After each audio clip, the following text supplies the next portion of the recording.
कनक कनकते सौगुनी मादकता अधिकाय। हिंदी के मशहूर कवि बिहारी के दोहे की ये पंक्तियां कितनी सटीक है। बिहारी कहते हैं कि कनक यानी कि सोने में, कनक यानी कि धतूरे से 100 गुना ज्यादा नशा है। बात तो सही है। सोना, गोल्ड नाम सुनते ही कैसे आंखों में चमक आ जाती है। वाकई सोने की चमक जैसी कोई और चमक नहीं होती। ऐसे में अगर हम बात भारतीयों की हो तो उनके स्वर्ण प्रेम को तो कोई टक्कर दे ही नहीं सकता। लगभग हर भारतीय महिला गोल्ड ज्वेलरी से अपने श्रृंगार को पूरा करती है, और केवल महिला ही क्यों, कई पुरुष भी ऐसे हैं जो खास मौके पे सोने की अंगूठी या चेन पहनते हैं। वहीं कुछ तो ऐसे भी हैं जो रोज ही इन्हें पहनते हैं। ऐसे में गौर करने वाली बात ये भी है कि सोना केवल श्रृंगार की चीज नहीं बल्कि निवेश का ऑप्शन भी है, और इसका इस्तेमाल उद्देश्यों के लिए भी होता है। निवेश के लिहाज से देखें तो अक्सर प्रेशर वाले अनिश्चितता से भरे माहौल में गोल्ड सबसे ज्यादा सुरक्षित इन्वेस्टमेंट ऑप्शन है। और क्योंकि सोने की कीमत लगातार बढ़ती ही जा रही है तो ये कहना गलत नहीं है कि इसमें रिटर्न भी अच्छा है।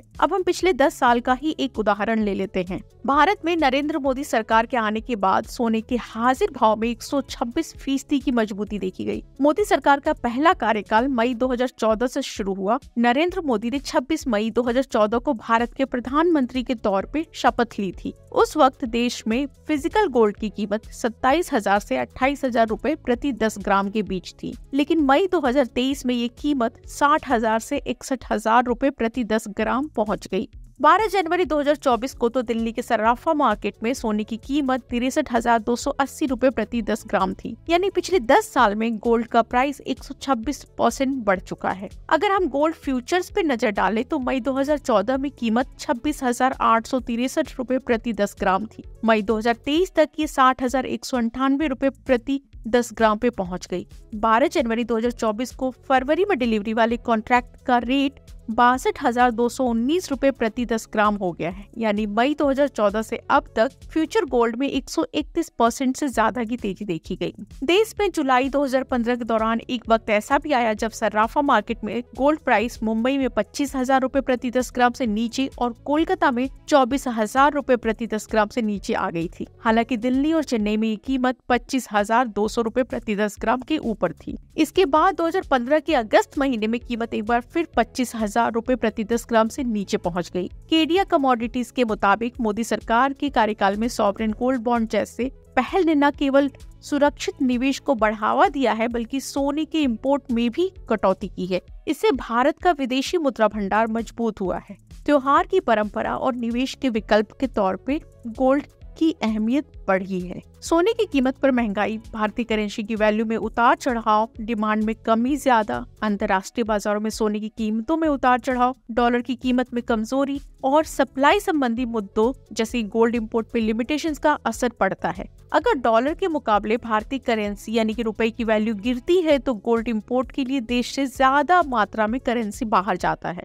इसकी वजह इंटरनेशनल ट्रांजैक्शन डॉलर में होते हैं। वहीं अगर डॉलर में कमजोरी होती है तो वैश्विक निवेश सोने को सुरक्षित मानते हुए इसमें निवेश बढ़ा देते हैं। नतीजा सोने की अंतर्राष्ट्रीय कीमतें बढ़ जाती है जिसका असर भारत पर भी दिखता है। दरअसल सोने की अंतर्राष्ट्रीय कीमतें भारत सहित दुनिया भर में सोने की कीमतों के लिए एक बेंचमार्क के रूप में काम करती है। इसलिए अंतर्राष्ट्रीय कीमतों में उतार चढ़ाव से घरेलू मार्केट में भी गोल्ड के प्राइस में कमी या बेशी होती है। पिछले 10 साल की बात हो रही हो तो हम नोटबंदी के साल को कैसे भूल सकते हैं। मोतीलाल ओसवाल की एक रिपोर्ट के मुताबिक नोटबंदी के ऐलान के तुरंत ही बाद सोने की खरीद में बम्पर उछाल आया और कीमत 3 साल के हाई पर पहुंच गई थी। 9 नवंबर 2016 को देश में सोने की कीमत 31,700 रुपए प्रति 10 ग्राम पर पहुंच गई थी। लेकिन फिर ये डर पैदा हुआ कि इनकम टैक्स सोने का इस्तेमाल कर मनी लॉन्ड्रिंग करने वाले ज्वेलर्स पे शिकंजा कसेगा। लिहाजा कीमत गिर कर देश के प्रमुख बाजारों में 27,350 रुपए प्रति 10 ग्राम तक लुढ़क गई। कोरोना वायरस महामारी आने के बाद सोने की कीमतों में बड़ी तेजी देखी गई। साल 2020 और 2021 में इसने नई ऊंचाइयां छुई। कोविड-19 के दौरान जब पूरी दुनिया में लॉकडाउन था, कारोबारी गतिविधियां मंदी की मार झेल रही थी, तो निवेशकों ने अन्य विकल्प के बजाय गोल्ड में इन्वेस्ट करना सबसे ज्यादा सुरक्षित समझा। लिहाजा इसकी अंतर्राष्ट्रीय कीमतें बढ़ी जिसका असर भारतीय बाजार पर भी पड़ा। भारत में sovereign gold bond scheme Modi सरकार ने नवंबर 2015 में लॉन्च किया था। मकसद था फिजिकल गोल्ड की खरीद में कमी लाना ताकि गोल्ड इंपोर्ट कम हो सके। सॉवरेन गोल्ड बॉन्ड स्कीम के तहत आरबीआई भारत सरकार के परामर्श से अलग अलग राउंड में गोल्ड बॉन्ड में निवेश का मौका देता है। साथ ही समय समय पर इस स्कीम के लिए नियम और शर्तें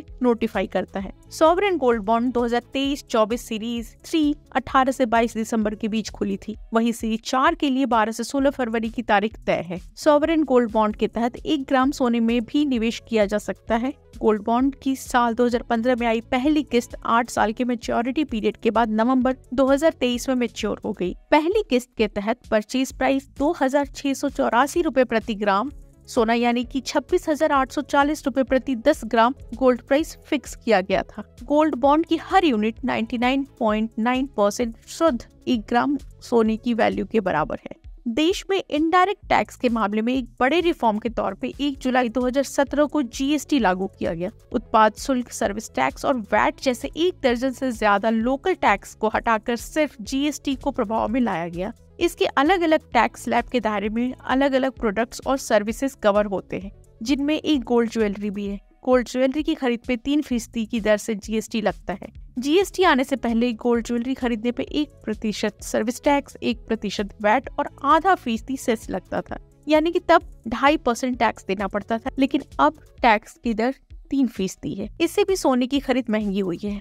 आज सिर्फ 1 रुपए में भी सोना खरीदा जा सकता है। कैसे? डिजिटल गोल्ड की बदौलत। पिछले कुछ साल में देश में डिजिटल गोल्ड के निवेश ने जोर पकड़ा है। डिजिटाइजेशन और डिजिटल पेमेंट्स पे सरकार के जोर, ऑनलाइन सोना खरीदने में आसानी, कम बजट में भी गोल्ड में निवेश जैसी सुविधाओं के कारण सोने की इस फॉर्म ने पॉपुलैरिटी बटोरी है। गूगल पे, पेटीएम, फोन पे जैसे एप्स की मदद से कोई भी आसानी से शुद्ध सोने में डिजिटल मोड के माध्यम से निवेश कर सकता है। सोने की यह फॉर्म निवेशकों को फिजिकल गोल्ड जैसे ही फायदे देती है। पैसे लगाने वाला जब चाहे पेमेंट ऐप से सोना खरीद सकता है, जब चाहे बेच सकता है और जब चाहे फिजिकल गोल्ड में डिलीवरी भी पा सकता है। गोल्ड की बाइंग और सेलिंग रेट मार्केट में उस वक्त गोल्ड की रेट के हिसाब से ही होती है। खरीदा गया सोना सेफ गोल्ड और MMTC PMP इंडिया के डिजिटल वॉल्ट में सेफ रहता है। फिलहाल कई ज्वेलरी कंपनियां भी हैं जो डिजिटल गोल्ड में निवेश की सुविधा अपने ग्राहकों को दे रही हैं।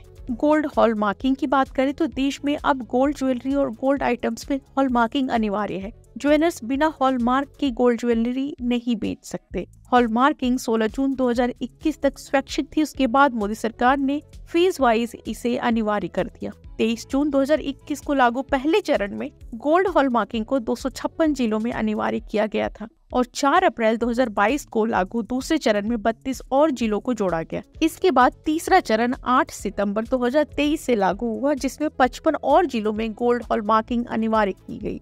1 जुलाई 2021 से सरकार ने गोल्ड ज्वेलरी पे BIS हॉलमार्क साइंस को रिवाइज कर दिया। 1 अप्रैल 2023 से देश में 6 अंकों के अल्फा न्यूमेरिक HUID की मौजूदगी वाला हॉलमार्क गोल्ड ज्वेलरी और गोल्ड आइटम्स ही बेचने की इजाजत है।